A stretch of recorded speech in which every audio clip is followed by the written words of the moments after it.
સ્વાભિમાન યાત્રા ચૈતરભાઈએ એટલા માટે કાઢવી પડી કે એક ગરીબ ખેડૂતને ન્યાય અપાવવા જતા એમના ઉપર ખોટો કેસ ભ્રષ્ટ ભારતીય જનતા પાર્ટીની સરકારે કર્યો, પોલીસને હથિયાર બનાવ્યો ભાજપે, આગળ ધર્યા અને અહીંના એક ચૂંટાયેલા લોકલાડીલા ધારાસભ્યની વિરુદ્ધ સાવ ખોટી ફરિયાદ દાખલ કરાવી એ ધારાસભ્યને લાંબો વખત જેલમાં રહેવું પડ્યું, એમના પત્નીને જેલમાં રહેવું પડ્યું.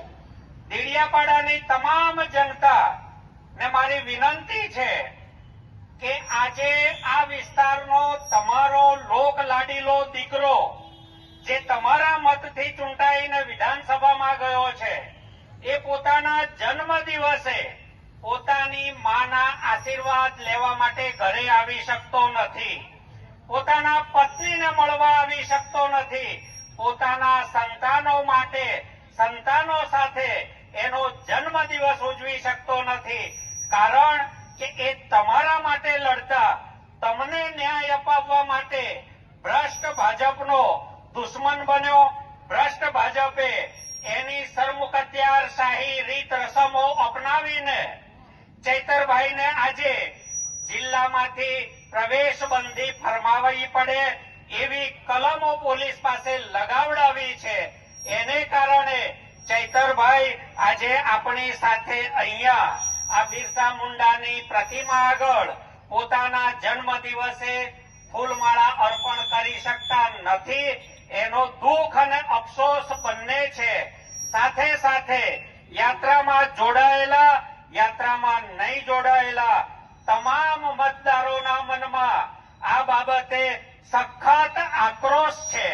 આ આક્રોશનો ભાજપની સરમુખત્યારશાહીનો એમના જુલમનો જવાબ આપણે ચૈતરભાઈને લોકસભામાં જીતાડીને આપવાનો છે.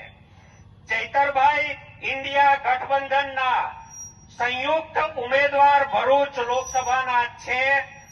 તમામ સાતે વિધાનસભામાં ચૈતરભાઈને મતદારોએ જે પ્રકારે આવકાર આપ્યો છે, એમણે ભ્રષ્ટ ભાજપ સામે ચલાવેલી લડતને જે રીતે સમર્થન આપ્યું છે અને જે ઉત્સાહ દેખાડ્યો છે, ચૈતરભાઈ હવે કોઈ એક વિધાનસભાના, કોઈ એક જ્ઞાતિના કે કોઈ એક ગામના નેતા નથી.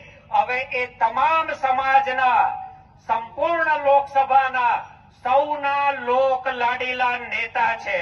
એક સંઘર્ષમાંથી સત્તાની સામે ઉઠેલું એક પ્રબળ વ્યક્તિત્વ ચૈતરભાઈ છે અને આપણે સૌએ ચૈતરભાઈ બનીને ગામે ગામ ફેલાઈને ચૈતરભાઈને જંગી બહુમતીથી જીતાડવાના છે. ભાજપના જુલમનો જવાબ માત્ર ચૈતરભાઈની જીત હોઈ શકે. આપણે સૌ આજે બિરસા મુંડાની સાક્ષીએ પ્રતિજ્ઞા કરીએ કે આપણે ચૈતરભાઈને ભરૂચ લોકસભામાં જીતાડવા માટે આપણાથી તન મન ધનથી જે કંઈ મદદ થઈ શકે એ તમામ મદદ કરીશું. આપણે પોતે ચૈતરભાઈ બનીશું અને આ ભાજપની સરમુખત્યારશાહી સામે આપણે સંઘર્ષ કરીશું. આપણે સૌ ચૈતરભાઈ છીએ. આપણે સૌએ લડવાનું છે. સામાજિક ન્યાય માટે લડવાનું છે. આપણા સંતાનોના ભવિષ્ય માટે સંઘર્ષ કરવાનો છે. આપણા ખેડૂતોની સિંચાઈ માટે સંઘર્ષ કરવાનો છે. જંગલ જમીનના પટ્ટા માટે સંઘર્ષ કરવાનો છે. પેશા કાનૂન માટે સંઘર્ષ કરવાનો છે. આપણા વિસ્તારમાંથી ગુજરાતમાં સસ્તા ભાવે મજૂરો પૂરા પાડવાનું ભારતીય જનતા પાર્ટીનું 6 ટર્મથી જે ષડયંત્ર હતું એ ષડયંત્રને આપણે ખુલ્લું પાડવાનું છે.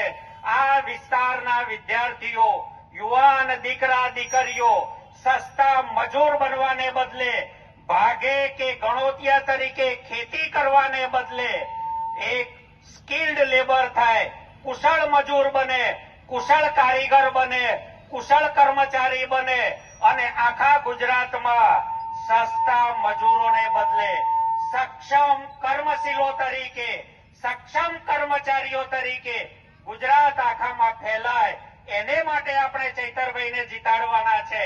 આપણા ભવિષ્ય માટે આપણે ચૈતરભાઈને જીતાડવાના છે.